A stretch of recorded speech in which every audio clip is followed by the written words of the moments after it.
Hello students, once again welcome back to your one and only most trusted Gyanjyoti coaching centre. তো students, আজকের ভিডিওতে আলোচনা করব তোমাদের বাঁকুড়া ইউনিভার্সিটি অধীনস্থ তোমরা ইংলিশ মেজর নিয়ে যারা পড়াশোনা করছো, থার্ড সেমিস্টারে তোমরা যারা রয়েছো, তোমাদের কিন্তু পরীক্ষার আর বেশি দেরি নেই। তোমাদের কিন্তু সিলেবাসের মধ্যে প্রসোডি তোমাদের রয়েছে এবং প্রসোডি একটা এমন জায়গা যেখান থেকে তোমরা একদম ডিটো মার্কস, মানে যত মার্কস রয়েছে সেম মার্কস কিন্তু ক্যারি করতে পারো, সেখানে কাটাকাটি কোনো ব্যাপার থাকে না। যদি ভালো মতো প্রসোডি করে আসতে পারো তো একদম খুব সুন্দর মতো মার্কস কিন্তু তোমরা পেতে পারো। ঠিক আছে, তো স্টুডেন্টস চলো শুরু করা যাক আজকের ভিডিওটা। এই ভিডিওটা কিন্তু দুটো পার্টে আমি আলোচনা করব, দুটো পার্টে। পার্ট নাম্বার 1 আজকের ভিডিও সমস্ত কিছু আলোচনা করব পার্ট নাম্বার 1-এ, ঠিক আছে। এবং স্ক্যানশন যেটা করতে হয় সেটা হচ্ছে পার্ট নাম্বার 2-তে আমি আলোচনা করব। স্ক্যানশন কিন্তু ভালো মতো করতে হবে, ঠিক আছে। তার জন্য কিন্তু আজকের ভিডিওটা ভীষণ ইম্পর্টেন্ট, দেখতেই হবে তোমাদের। আজকের ভিডিওতে যে সমস্ত জিনিস আলোচনা করব আজকে সেটা হচ্ছে number 1, what is prosody? Prosody কি? Next, what is syllable? The concept of syllable বিস্তারিতভাবে আলোচনা করব। থার্ড যেটা আলোচনা করব সেটা হচ্ছে নেম অফ সিলেবলস। সিলেবলস এর কিছু নেম হয়, ঠিক আছে। ফোর্থ যেটা আলোচনা করব, সিলেবল কিভাবে ডিভাইড করতে হয়, আমরা কিভাবে সিলেবল গুলোকে ডিভাইড করব, ঠিক আছে। মানে কতগুলো সিলেবল দিয়ে একটা ফুট হবে সেটা আলোচনা করব। থার্ড যেটা আলোচনা করব সেটা হচ্ছে concept of syllabic system. Syllabic সিস্টেমের কনসেপ্টটা বিস্তারিতভাবে আলোচনা করব। নেক্সট যেটা আলোচনা করব, variations of the syllabic system, ঠিক আছে। সিলেবিক সিস্টেমের মধ্যে একটা জিনিস হয় ডাই সিলেবিক সিস্টেম, সম্পূর্ণটা কিন্তু বিস্তারিতভাবে আলোচনা করব। ভিডিওটাকে লাস্ট পর্যন্ত দেখবে, খুবই ইনফরমেটিভ একটা ভিডিও হতে চলেছে। Let's get started without any further delay. দেখো, প্রথম কথা, হোয়াট ইজ রেটরিক? তোমাদের কোশ্চেন আসতেই পারে মনে, রেটরিক কি? দেখো, রিদম মানে কি? তাল বা কোনো ছন্দ। ঘড়ির কাঁটার একটা ছন্দ রয়েছে, ঠিক আছে। ঘড়ির কাঁটার ছন্দ, মানে রেল লাইনে যে চাকা, সেই চাকার ছন্দ। তো প্রত্যেকটা জিনিস একটা ছন্দ হচ্ছে, নদীর জলের স্রোতের ছন্দ, প্রত্যেকটা জিনিস ছন্দ রয়েছে। রিদম বা তাল, বা ছন্দ মেনে যখন কোনো কবিতা বা অন্য কোনো কিছু যেটা তাল মানে সুরের সাথে যেটা পাঠ করা হয় তাকে কিন্তু কি বলা হয়? প্রসোডি বলা হয়। যেমন ধরে নাও কোনো একটা পোয়েম, ছড়া কোনো আমি আলোচনা করছি, ধরুন কোনো একটা ছড়া আমি পড়ছি, ঠিক আছে। ছড়া যখন পড়ছি সেটা একটা তাল মেনে যদি রিদম মেনে মানে পড়া হয়, পাঠ করা হয়, সেটাকে আমরা কি বলতে পারি? প্রসোডি বলতে পারি। এটা একটা থিওরিটিক্যাল কনসেপ্ট। এবার আসি হচ্ছে প্র্যাকটিক্যাল জিনিসে। প্রথম কথা যেটা আমাদের জানতে হবে সেটা হচ্ছে কনসেপ্ট অফ সিলেবল, ঠিক আছে। সিলেবল, SYLLABLE, সিলেবল, ঠিক আছে। সিলেবল কি? দেখো, আমরা কোনো যখন ওয়ার্ড প্রনাউন্স করি এট এ টাইম, যখন কোনো মানে যেই শব্দটা আমরা প্রডিউস করি একটা ওয়ার্ড প্রনাউন্স করার সময়, একবারে আমরা যে শব্দটা প্রডিউস করি সেটাকে সিলেবল বলে। একটা জিনিস প্র্যাকটিক্যালি বলছি, রবীন্দ্রনাথ টেগর, এই যে রবীন্দ্রনাথ, এটা একটা ওয়ার্ড। দেখো কয়বারে আমি প্রনাউন্স করছি, রবীন্দ্র,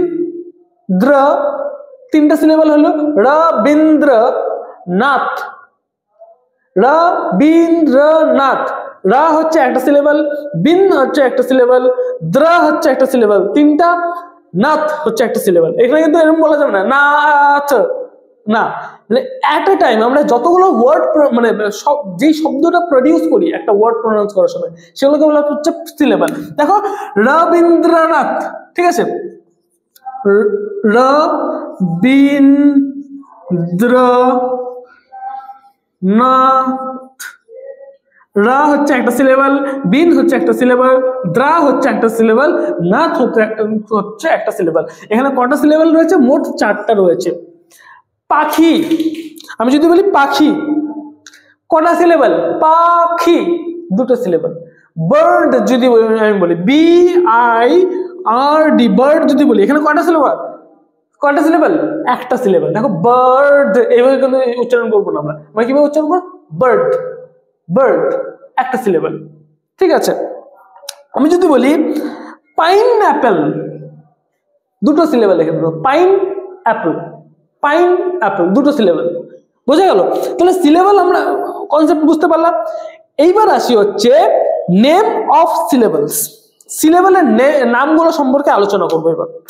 সিলেবেলের নাম, ঠিক আছে, দেখো যদি একটা ওয়ার্ডের মধ্যে একটা সিলেবেল থাকে, a word of one syllable is called monosyllabic, MONO monosyllabic, ঠিক আছে, বোঝা গেল?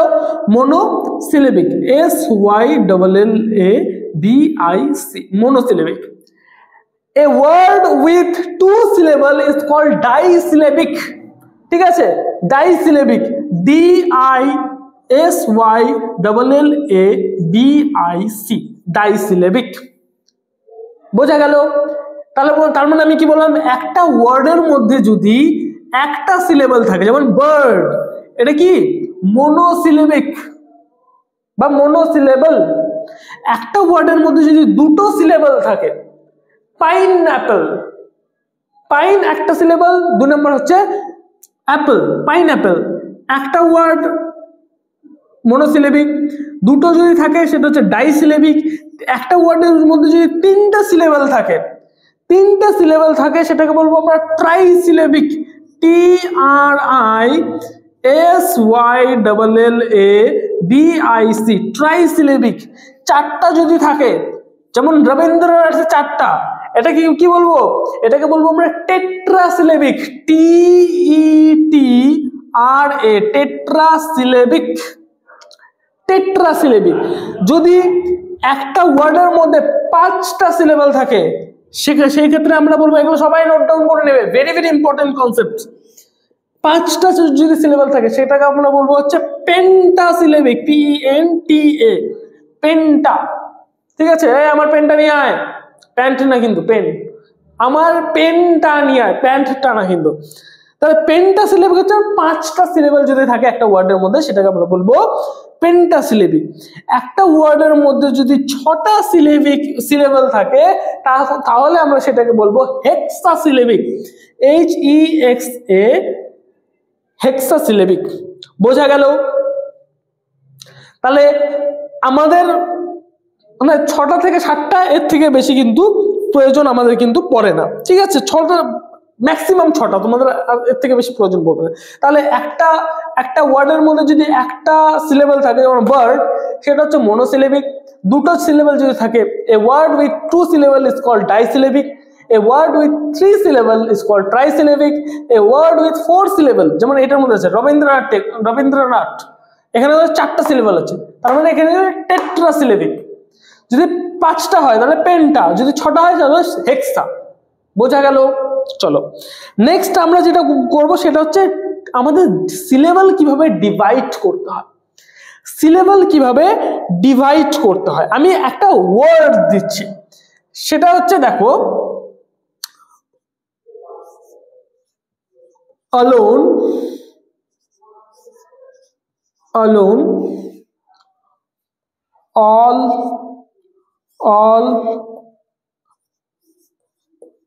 alone, alone, alone, all alone।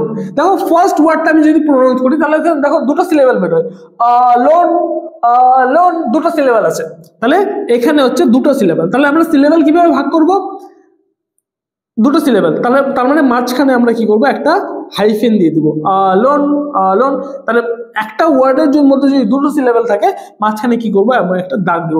যেমন রবীন্দ্রনাথ ঠাকুর, রা একটা সিলেবল, মাঝখানে একটা হাইফেন, বিন একটা সিলেবল, মাঝখানে একটা হাইফেন, দ্রা একটা সিলেবল, মাঝখানে একটা হাইফেন। এইভাবে করে আমরা কি করব, সিলেবলগুলোকে কি করব, ডিভাইড করব। এগুলো হচ্ছে প্রসেস, বোঝা গেল? নেক্সট যেটা আছে, এইভাবে কি করব আমরা, সিলেবল ডিভাইড করবো, alone, alone, all, all এর মধ্যে কিন্তু দুটো না, একটাই সিলেবল, এখানে কিচ্ছু করা যাবে না। all, alone, তার মানে আ আর লোন, এই দুটোর মাঝখানে কি হবে, একটা সিলেবল, একটা ছোট্ট হাইফেন হবে। তাহলে আমরা কি করলাম, সিলেবল আমাদের ডিভাইড করা কমপ্লিট।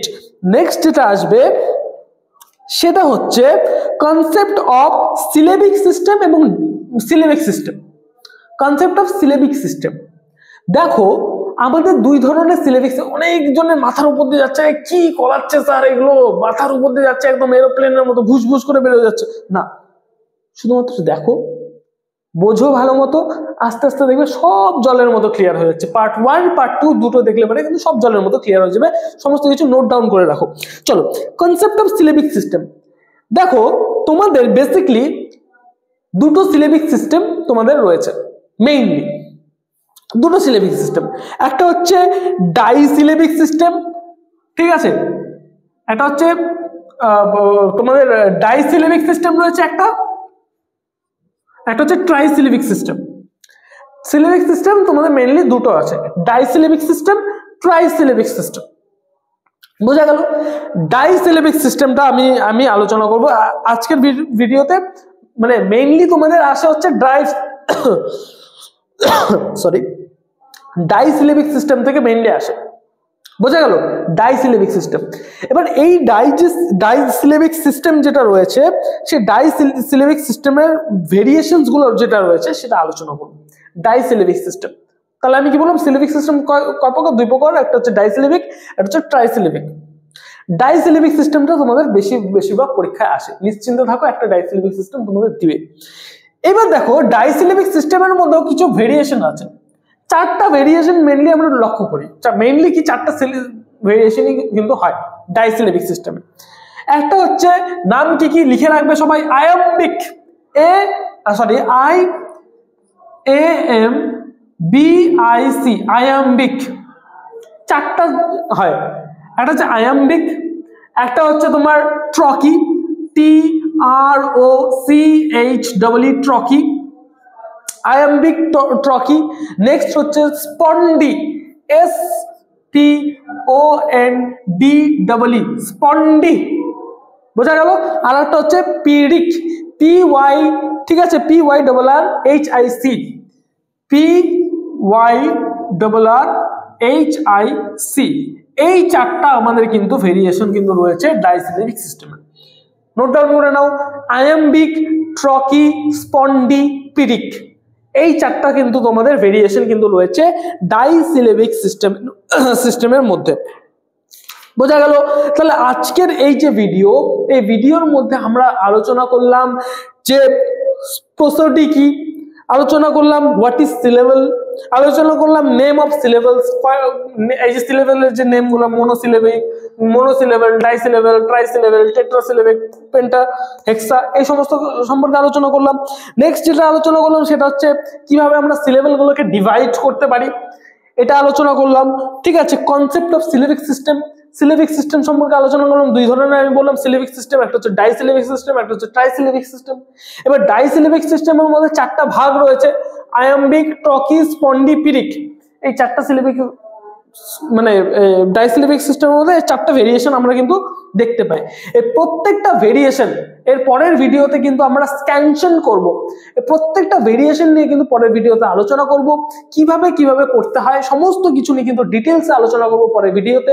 সুতরাং এই ভিডিওটা কিন্তু ইম্পর্টেন্ট ছিল। ঠিক আছে, নেক্সট ভিডিওতে আলোচনা করব হচ্ছে কনসেপ্ট অফ আনঅ্যাকসেন্টেড এন্ড অ্যাকসেন্টেড সাইন। আনঅ্যাকসেন্টেড এবং অ্যাকসেন্টেড সাইন কি অনেকের মাথার উপর দিয়ে যাচ্ছে, যখন স্ক্যানশন করব তখন কিন্তু ভালো মতো বুঝতে পারবে। সুতরাং এই ভিডিওটা দেখে রাখলে সমস্ত কিছু মনে থাকবে। নেক্সট ভিডিও কিন্তু এই ভিডিও রেফারেন্স নিয়ে কিন্তু নেক্সট ভিডিও আমাদের আসবে। সুতরাং চ্যানেলটিকে সাবস্ক্রাইব করে রাখো, পাশে থাকা বেল আইকনটিকে হিট করতে ভুলো না। পরের সেমিস্টার থেকে যদি আমাদের সাথে অনলাইনে যুক্ত হতে চাও, অবশ্যই জ্ঞানজ্যোতি কোচিং সেন্টারের অফিসিয়াল হেল্পলাইন নাম্বারে যোগাযোগ করতে পারো, 6295916282 এবং 7076398606। প্রত্যেকটা class, each and every class with minute details তোমাদের কিন্তু করানো হবে এবং আমি পার্সোনালি তোমাদের গাইড করব। আমার গাইডেন্সের আন্ডারে তোমরা যদি পড়াশোনা করো, আমি গ্যারান্টি দিচ্ছি অন্য কোনো যদি কোচিং সেন্টারে যদি তোমরা অ্যাডমিশন নাও, আমি কিন্তু বলছি মানে আমার গাইডেন্সের আন্ডারে যদি পড়াশোনা করো তাহলে কিন্তু ইজিলি সমস্ত কিছু হয়ে যাবে, পরীক্ষায় ভালো একটা নাম্বার ক্যারি করতে পারবে। তো স্টুডেন্টস, দেখা হচ্ছে আর একটা নতুন ভিডিওতে নতুন কোনো টপিকের সাথে। Till then, keep learning, keep exploring. Thank you so much.